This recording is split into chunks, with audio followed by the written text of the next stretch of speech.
Everyone. Today I'm going to talk a bit about the difference between a high school classroom and a college classroom. And there are a lot of differences just physically about how a general classroom will be different, not just in terms of size, because if you see my lecture on how college lecture halls are different from normal lecture halls, you'll notice that it's bigger.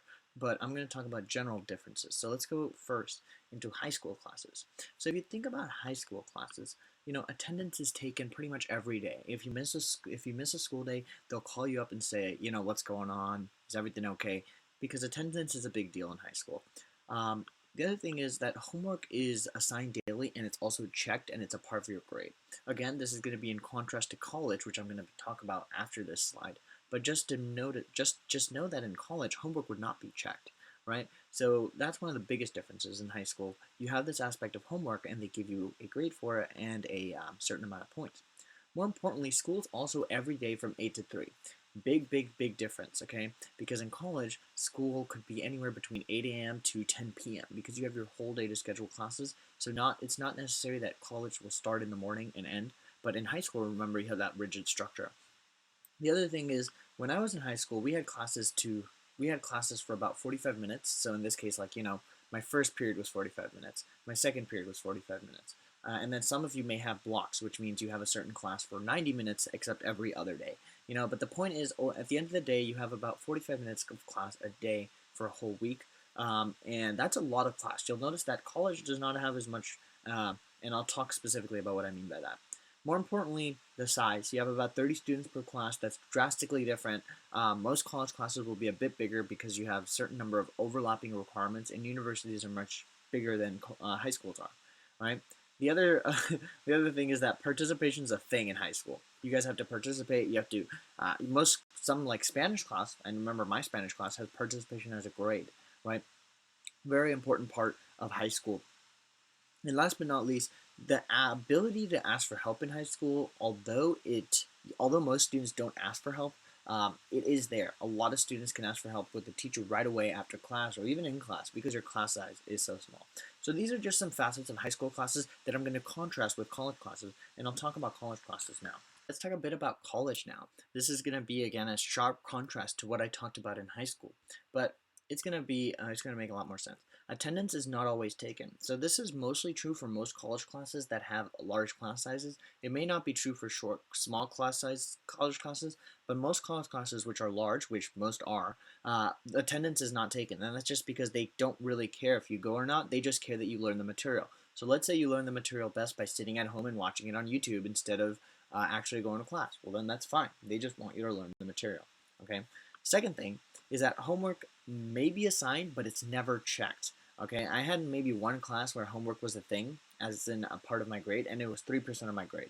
So homework is assigned, but it's never really checked. And on top of that, it doesn't affect your grade. But if you're smart, you do the homework because you want to do well on the test, because the test is 30% of your grade and is based off the homework. So if there's homework assigned, even though it's not part of your grade, you should do it. On top of that, some classes just don't even assign homework. All right, they expect you to do a certain amount of self-learning. So I had a lot of classes in college where there would be no homework. We just have to study the lecture slides, and like if we had trouble with something, we had to look up practice problems on our own. So that's kind of the mindset that you have to do in college, and you should try to get started on that in high school. On top of that, college classes can be spread out across the entire day from 8 a.m. to 10 p.m. So you can literally have class. I had a semester where I had no class until noon, and then I had pretty much so I could sleep in every day. On the other hand, I've had a semester where I did have every class starting at 8 a.m., but I ended by noon every day, so I could spend the rest of my day doing whatever I want. Trust me, it's not as flexible and easygoing as you think. College schedules fill up pretty quickly, but you spend a lot less time in class just because you cover a lot more material.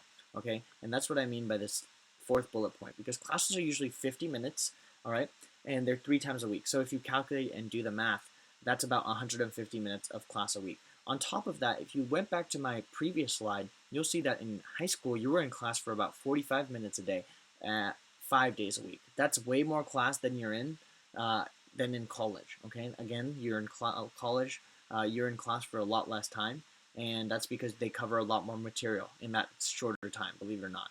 On top, like last but not least, but one of the fewer subtle points is that participation is not a thing. Yes, college classes love it when you participate, but they don't honestly mind if you don't.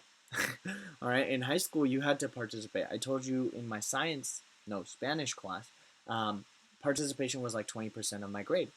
And in college, participation has not ever been that big of a deal. Yes, it's sometimes emphasized, but not always a big thing.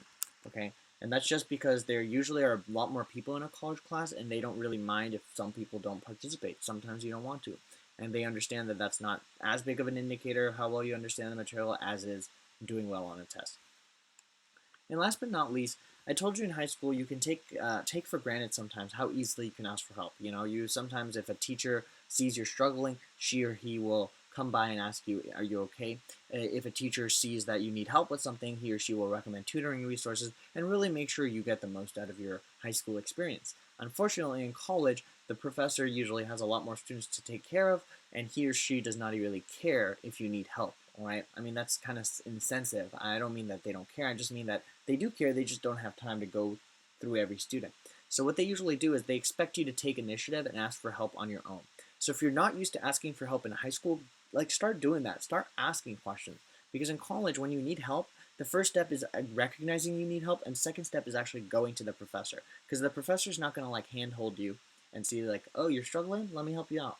They'll usually just be outside and you have to ask for them for help. I said in an office hour mechanism. What do I mean by that? Usually the professor will say, hey everyone, if you have questions about my class, meet me 5 to 6 on Monday in building A and we'll talk about it. And you literally go to building A Monday 5 to 6 and that's his office hour and you kind of talk with the professor in this case, right? Um, and you have to meet the professor outside of class and again, it's all on you. So that doesn't really translate over to high school that much because in high school you can ask for help or the teacher will ask you if you need help. But in college, it's usually you have to ask for help on your own.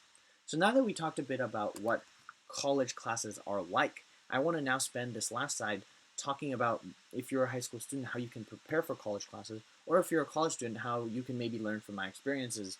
I'm not saying I did all of these things perfectly. I'm saying I didn't do any of these things perfectly, and I'm reflecting on them now, and maybe you can learn a thing or two from them. None of this would actually mean anything if we didn't actually learn something or change our attitudes, and that's one of the biggest things. It's easy to listen to someone talk and be like, oh, how great is it, but it's always better to implement things in your life. And in this case, I'm going to talk about how you can change yourself.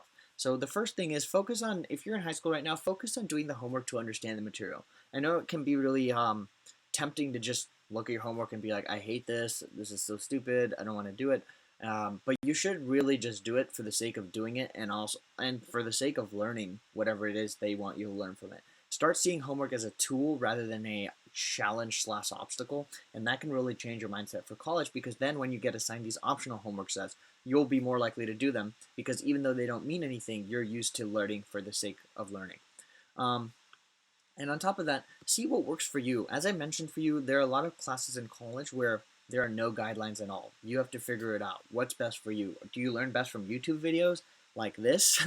Do you learn best from reading textbooks? Do you learn best from like drawing things out and making your own study guides? I've met all three of those people in college. I met someone who studies well from YouTube videos, aka me.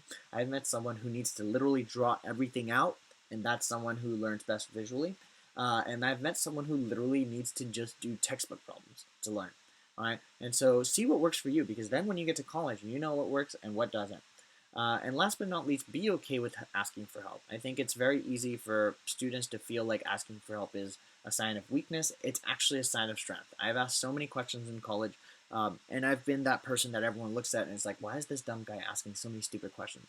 It's fine. When you ask a question, you literally rectify whatever misunderstanding you have in your head, and the benefits definitely outweigh the cost. So get used to asking questions, even about the slightest things you're confused about. Don't be ashamed of it, because come college, that really does help you.